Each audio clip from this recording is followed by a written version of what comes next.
Hi everyone, welcome back to my channel. I'm Chetna Hundal if you're new, and I make a variety of videos on my channel. So I do anything from my Mummy Monday series, which I've started, to hauls, to cleaning and organizational videos, and everything in between. So I am a mum to two. I have an almost 2-year-old and an almost 5-year-old. And we just recently had International Women's Day and we had Mother's Day in the UK on Sunday. And there's been a lot of talk about mental health issues in the media right now, and I felt that it was important for me to make this video.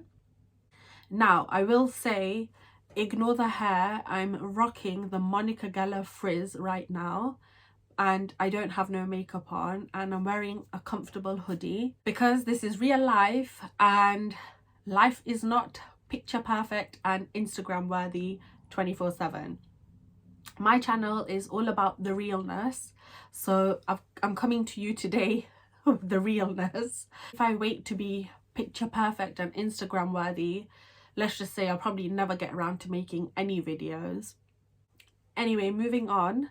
So mental health in general and the issues surrounding mental health is something I've been quite interested in and quite passionate about for a very long time. Having discussions about mental health and about well-being are very, very important. I think in recent times it's become more acceptable to discuss mental health issues, and the stigma that was attached to mental health has somewhat reduced. And I say somewhat because it's still there.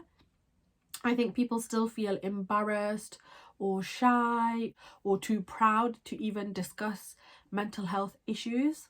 And I think that becoming a mum and just having a baby, especially when you're a first-time mum, I think there's so much that comes with being a new mum, that not only are you adjusting to life with a newborn, but you're going through so much change mentally, physically yourself. And this can impact your mental health because your hormones are going through so many changes. Your routine, your day-to-day life has changed. You're responsible for this cute tiny little bundle, and this can affect mental health. Specifically, the mental load that a mother carries, I feel like, is an important topic of discussion. I do want to add that me personally, I have had mental health issues since I was a teenager, probably from about 14-15 years old. And I feel like becoming a mum has to some extent created other issues, but also highlighted and amplified previous mental health issues that I had. And now I won't get into too much detail in this video. I'm happy to discuss my mental health issues and my experiences in another video, which I will eventually get around to doing. But in this particular video, I just wanted to generally discuss a mother's mental load. So what is a mental load? A mental load is all the invisible work that you do of managing the house and managing your family, and in general managing your life and overseeing everything and micromanaging everything. All this is what is your mental load. Now, specifically a mother's mental load, it is quite common and a safe assumption that mothers are the ones that carry out the majority of household and family management, and that this responsibility lies with the mother. And it's not just about the physical tasks, undertaking the physical chores, for example, but it's about the mental aspect of overseeing and managing all these tasks. So for me personally, from the moment I wake up, from the moment my eyes open, my brain starts to whiz of what I need to do today. Do I need to do anything for the kids? What do they need from me? What do I need to do for them? I need to do this, this, this, and this. And just managing the house in general. What chores need to be done that day? Do we need to go shopping today? What do we need to get? Or the kids need new shoes. Like, I'm putting my daughter in nursery when she turns 2 years old. And so researching the nurseries. Okay, I need to research nurseries. And you see, the brain is just constantly whizzing. That alone can be so exhausting and can add to the mental load. At the end of the day, sometimes when you don't accomplish everything, I feel like I like to be a busy bee and I like to be productive. if I've had a good busy day and I've been productive and my tasks that I've needed to get done have got done, then yes, I achieved what I set out to do today, and then it makes me feel good. So that's my train of thought, and I feel like most people probably think like that. Sometimes you feel like, what have I actually done today? You've got nothing to show for it. And then comes with that the guilt, the mom guilt. Oh, I didn't get this done today, or okay, I have to forward this on to tomorrow. I didn't get to spend enough time with the children today. Oh, I was supposed to do painting or potato painting stamps with my child, and that didn't get done today. And with that comes the negative thoughts. This in turn can have a snowball effect. Once all these little thoughts snowball, this can then turn into a massive mental load and a pressure on you, which then, yeah, your body, you're only human, you will, if you have such a significant load, then it's only natural that you have physical reactions as a consequence of having this mental load. The managing of the house and managing of your child or children, I feel like it's pretty basic. Everyone has to do it. And yes, it can be exhausting, especially when you're doing it by yourself. So if you are like a single mom and you're doing all of this by yourself, like, power to you. And I think what amplifies the mental load is if you're working. Through lockdown, a lot of people have been working from home. So that can then add to the workload, because now you're not only managing your family life, but your household and then now your work schedule. So it's a triple whammy. And I think another thing that adds to this is if you don't have a support system or support network around you, so friends or family members that you can rely on, even if it is just for a conversation. This can then lead to you feeling isolated and then lonely. And again, this further adds to the mental load. Now, I can understand arguably that this is about perspective. So your perspective on life, on managing these tasks, and how your personality is, all these things contribute to how you handle and cope with certain issues. So you might be OCD and everything needs to be perfect, and if it's not, then you can get irritable and frustrated. This can have an impact on you. And I know many mothers will joke about this, that, you know, a household task, for example, you do it yourself because if somebody else does it and you delegate that task and they've done it wrong, you only then have to go in and redo the task. And this is just like a waste of time and causes frustration for no reason. I feel like a lot of mums do go through this, but all these things add up and snowball and just create a larger impact on your mental health. I think generally speaking, it's fair to say that everybody has somewhat of a mental load, because everyone to some extent is managing home life, family, work life, and trying to find the balance in between these avenues. I feel that when it comes to motherhood, I think it's so important to have these discussions and how this outwardly can impact your relationships with your partner or your family and friends and even your children. I think with mental health issues, it's important to simplify things and come to the root of issues, so then they don't escalate or grow into, say, like a more severe situation or really negative thoughts. Then we have to ask ourselves that how do we lessen the mental load of life, basically. And there's various things you can do. Again, it just depends on your personality and what works for you. So I'm a list person, so I like to make lists. It helps me to remember and identify what tasks I need to do and get done. And by simply making a list, I feel like I don't forget things that need to get done. And if there's anything in that list that I can delegate, which is so important, if you have a partner, do delegate tasks to them, and partners take on those tasks as well. Believe me, this kind of like 50-50 ratio, this divide in tasks and management, household management and family management, it in turn will lead to just a better environment and better mental health for everyone. So if you're married, I'm married, and I think this is where the whole saying comes from, you know, a couple needs to compromise. So that's kind of what I'm doing with my husband, is we compromise. There's certain tasks that he just knows that he has to do and he gets on with them. He doesn't even need to ask me, because I think sometimes part of the mental load is when you're constantly having to tell someone what to do and how to do it.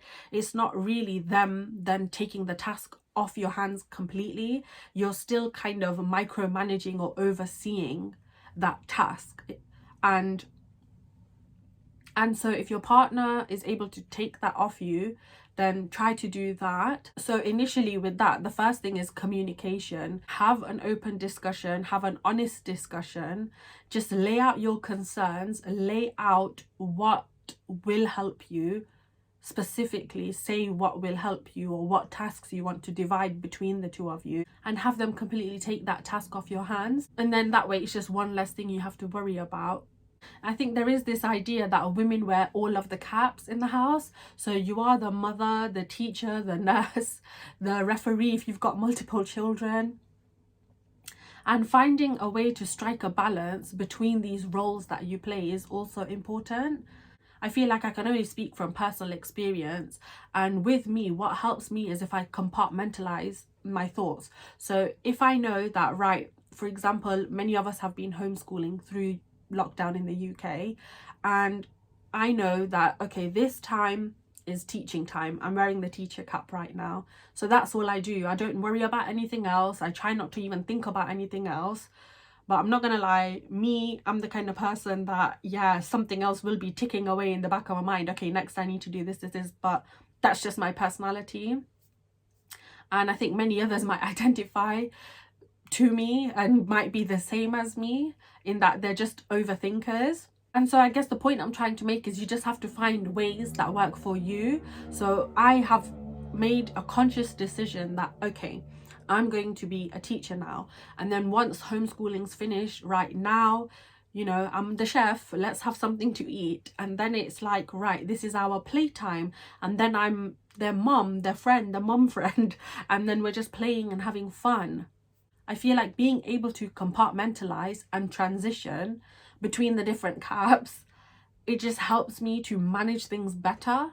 And then by doing that, I don't become overwhelmed. I can just sort of seamlessly get everything done. Also, I think it's important that the same way you would say at work, it's important to prioritize your tasks or the management of these tasks. You have to know what is most important and most urgent and do that first. And then if something can take a back seat, then let it take that back seat. Don't worry about it. It will get done because you know you have to do it, but just don't put such a focus on it. You have to have that direct thought that, okay, this can wait. I'm going to do this later in the evening, let's say, or I'm going to deal with this on the Friday before the weekend. And simple as thought as that will help you to just better manage the mental load. Now, again, from experience, one big thing that I've had to sort of face is mom guilt. I have 2 children, and having 2 very young children, but also being busy, having to deal with home life, and we also have a family business. Having all these things, I feel like sometimes I'm not in a position that I can give my children enough of me and spend enough time with them. And I've heard somewhere, and I think it was through a TikTok video or something, where people have said that even if you have, I think it was like 15 or 20-minute sessions, say twice a day, that's enough for your children to feel that they've had enough face time with you. But I feel like if I set out to have this one-on-one time with my children, and then sometimes that doesn't happen, I have this like immense, overwhelming mom guilt. And then that, just mentally, the thoughts and how I'm feeling, you know, I can get sad or frustrated. This is hard to deal with in itself, but to deal with that, I cope with it by then just making that time for them. I make up for it the next day. During homeschooling, I'm lucky that I had my husband home in the day. I know most people work in the day, but the nature of our business is such that he needs to work in the evening. And now, being that he's available in the day, he's able to then take my toddler off my hands so then I can go and do something else. And it's just simple things like this. We've had that communication, he knows what he needs to do, and by him doing that, I can then manage something else and then handle another task. And when I have two children with me, I try to plan an activity where they both get that FaceTime with mummy and they feel that they've had that FaceTime with me. I think a big thing that helps with mental load as well is just having open discussions, really. If it's somebody that you can rely on, like a friend or a relative, I would say go for it. Have these open, frank discussions. If you need to cry, cry. If you just want to rant, then rant. But if it's just a vent, then go for it. If you have that support network around you, even if it's just one friend or a family member, and even if it's not a friend or family member, you can always reach out to your health visitor or a medical professional. If you're able to do so, then seek private counselling. There are avenues of support available to you. I think it's important to take the time to do some self-care. So that can be in the form of just pampering yourself, having a nice bath with a face mask, or if you're into sports, go and play some sports if you're able to do so. I mean, the UK, we've been in lockdown forever, and I know this has had also a severe impact on mental health and how mums are managing the load of everything. But if you're able to do little things that make you happy, if it's just making your favorite meal, or what I do is when I get ready, I like to blast some music and get ready to some Beyonce, and that usually cheers me right up. Or I listen to some old school dancehall or R&B, you know, from my era. And I don't want to give away my age, but yeah, you know, I do stuff like that, and it might sound silly to some, but little things like that make me happy. Having that positive outlook also helps as well. You have to make yourself think positively and just be mindful of what thoughts you're having and how you can alter your thinking.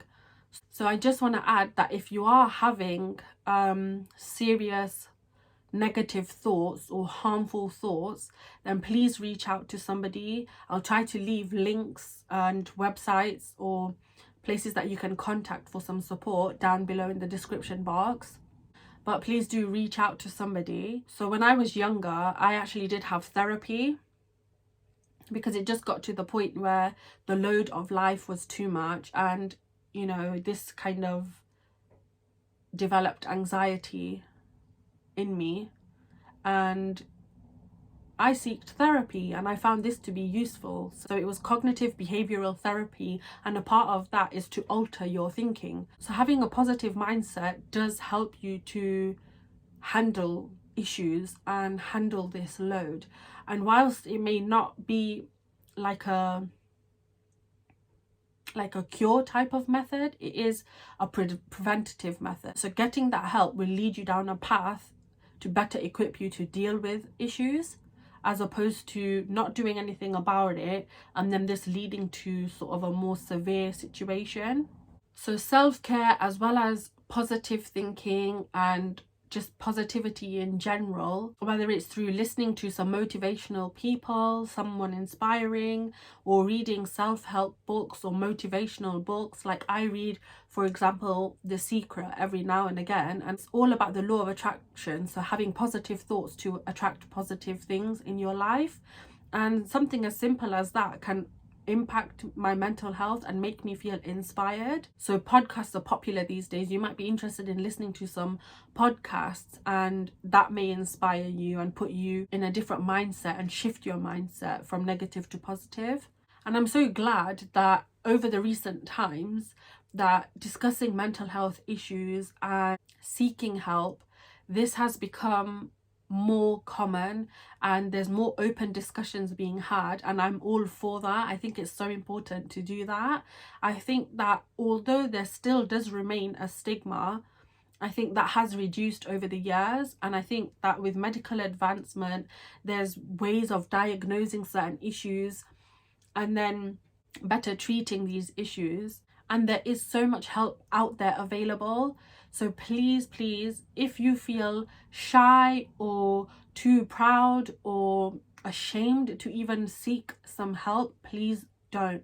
There's so much help available. There's help even if you do a Google search, you do your own research, you can find ways of how to deal with the mental load, any mental stresses that you may have in life. And I think that sometimes, you know, a more sort of serious consequence can be avoided by just coming down to the root and dealing with the smaller, simpler issues. I think if you take care of the issues ground level, then going further, I feel like it wouldn't escalate to something way more serious and way more negative. If you do feel like you do need support or help, I think try to seek out help initially from your friends or family. And I understand that we can't see anyone, or new moms can't even go to groups where they would have previously been able to meet new other moms, so you would have that common ground and be able to talk through these issues. There is always your health visitor, your GP, and as I say, if you feel comfortable discussing this with, say, a friend or a relative, then do so.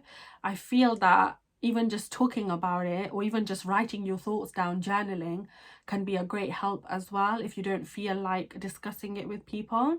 And I don't want to sound silly or anything, but you know what they say, a problem shared is a problem halved.